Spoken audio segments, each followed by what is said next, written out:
Here we are at 6 a.m. A tropical storm already bringing those strong gusts to San Diego County. And yeah, here's some of the wind blowing around in San Carlos right now. You see those palm trees all over the place. We saw palm fronds on the road in the North County on my way into work here today. And guess what? That rain is soon going to follow. Here's our video from our photographer, Anne-Marie Spalding.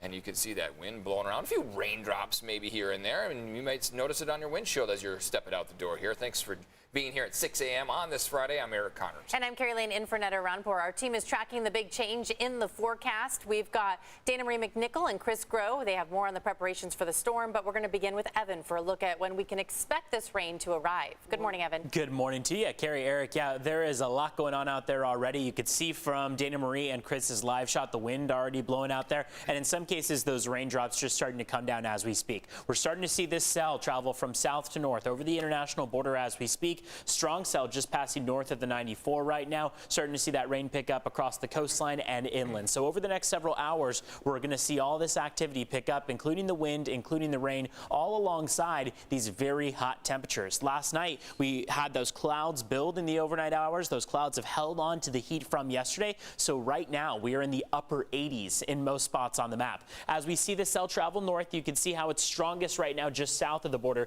But the yellow and orange that you see south of the border is just going to keep making its way up towards us. So expect the rain and thunderstorms to intensify throughout the day today. All that activity picking up. In just a bit, we'll walk through how Kay is going to be affecting our weekend. So how much rain are we going to see throughout the weekend? All the wind that is expected, gusts possible up to 80 miles per hour across the mountains. Details on all of it in just a few minutes. Now, our coast is, of course, bracing for this storm. CBS 8's Dana Marie McNichol is live in Imperial Beach right now, an area that is prone to water closures due to storm runoff. I'll send things over to you, Dana Marie, for the latest.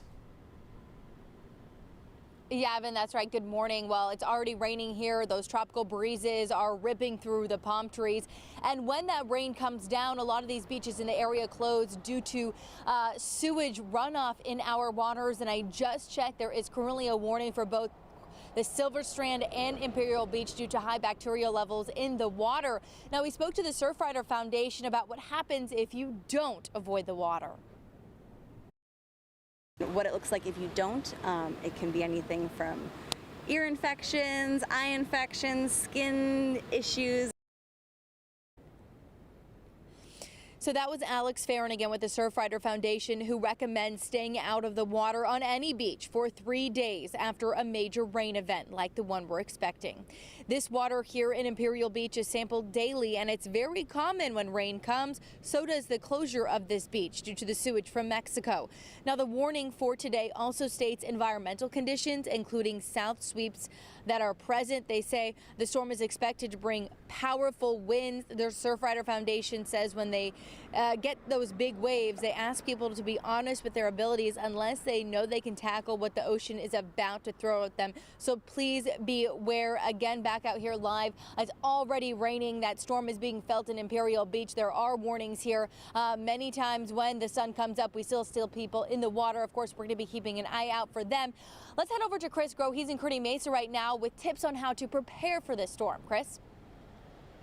Yeah, thank you so much, Dana Marie. And I think the biggest thing is to be aware of your surroundings. Make sure that you're paying attention to what the road conditions are. Look, it's raining right now. So if you got to drive to work, drive a little bit slower. Make sure, of course, that you are being careful.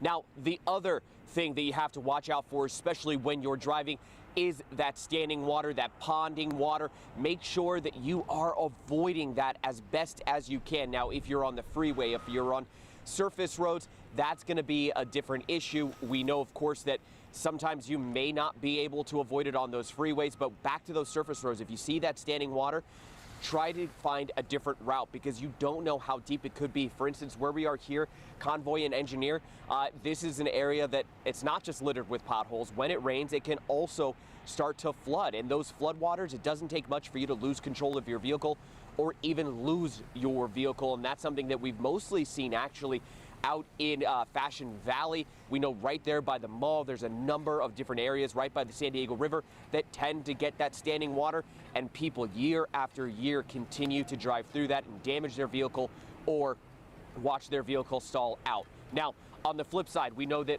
rural San Diego County is also preparing for this. We actually spoke with CAL FIRE yesterday about what they could do, and a lot of it is trying to make sure that your drainage, your culverts, that all of that are cleared before today's rain event. With the amount of water that could be coming off or out of the sky, I mean, there could be roads that are flooded that the county doesn't even know about yet. So definitely don't try and cross any water.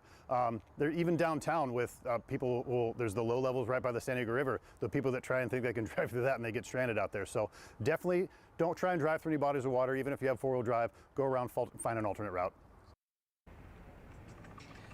And of course, we're going to be monitoring the roads, any flooding that might be going on, any accidents that might occur as well. So continue to stay with CBS 8 this morning as we continue to see exactly what may happen with today's storm.